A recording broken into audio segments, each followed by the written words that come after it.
Hi, my name is Caleb Goins. I'm a virtual construction manager for Structure Advisors. I spend most of the day working with virtual construction models, which is just a 3D computer version of a building that you would see built. I also fly drones and I manage our entire drone department.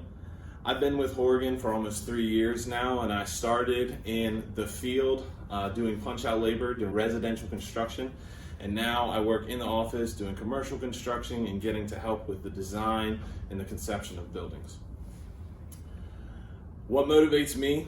Well, my family is the primary motivator for me in my job place. What also is a good motivator is something that was mentioned by our owner, Mark Horgan, was that we as a company are striving to continually innovate, not just in our company, but in the city of Richmond. And for someone like me who has been born and raised in the city of Richmond, that is an awesome motivation for me because I get to see things about the city that I love change on a day-to-day basis, and I get to be involved with that. Something else he said is, we're changing the skyline. Now, as a 25-year-old versus when I was in high school or even before then, driving through the city is such an inspiration for me because half the buildings that I see in the city now are buildings that we've built.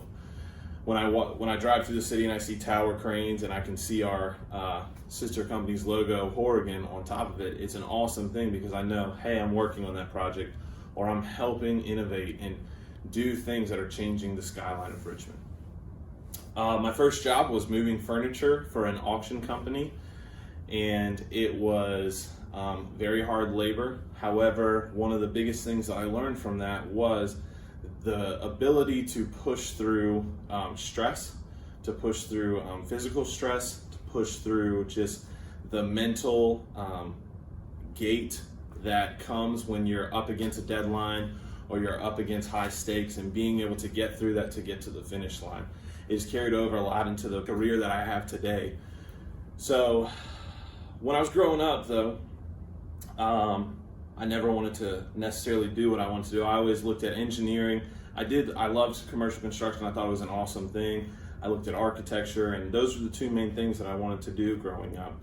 And as I started into community college, as I was coming out of high school, I was looking at, okay, I'm gonna start with engineering, and then I got into engineering, and one of my first classes I took was drafting, being able to actually draw the things that we were talking about building. And I fell in love with it from the start.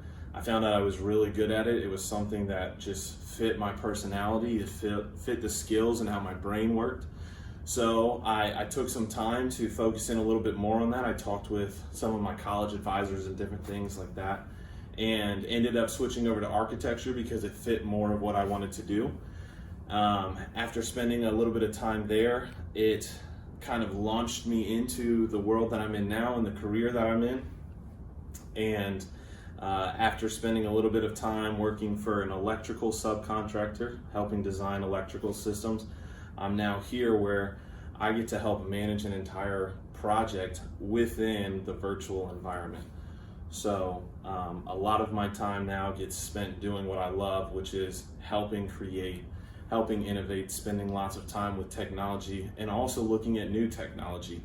One of the biggest things that drew me to the engineering field was the fact that they were constantly inventing, they were constantly coming up with new ways to do things better. And now my entire job revolves around that. So I feel like I've really landed in that career that I wanted to be when I was a kid, except now I know what it actually is. One tip for acing an interview. So now I'm in the position where I actually get to sit in interviews as we interview people and different things like that. And one of the biggest things I look for is professionalism. And that's anything from dressing nice to how you put together your resume. When I'm looking at someone's resume, or I'm looking at someone as I meet them in person, the biggest thing I'm looking for is, do they value how they look? Do they value how their resume is put together? Is it done professionally? Is everything checked grammatically? If I'm finding grammar mistakes, that's not a great sign for me, because I want someone who's going to pay attention to detail. I also want someone who's going to carry the culture of our company. One of the biggest things that I've found within our company is that our culture stands strong. And when people are interviewing, I want to make sure that they're going to fit into that culture and that they're going to say, hey, I want to excel and I want to push this vision forward. And the biggest ways that people can do that is, one, showing up and looking the part, and two, making sure that their resume, it looks professional as well.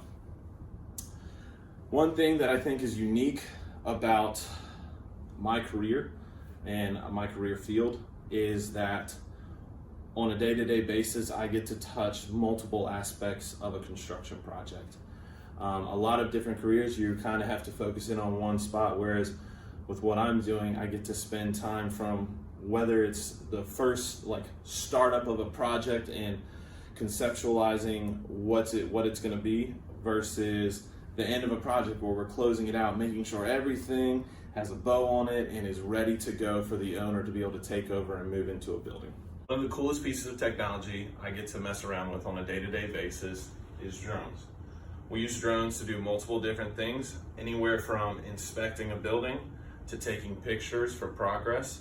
We can also generate 3D point clouds in using different cameras on drones. Another functionality that drones have is thermal scanning. So working for a consulting firm, we're able to pair with each other and go out to clients and evaluate the buildings that they have and tell them whether they're losing energy or not. So it's an amazing field that we get to use on a day-to-day basis. It's amazing technology, and the great part is it's continuing to expand every single day. Every day there's new innovation that's coming out, and we get to be on the forefront of that. We get to use the new technology, we get to use the new cameras that they're coming out with, different things like that, to continue to innovate in the city of Richmond.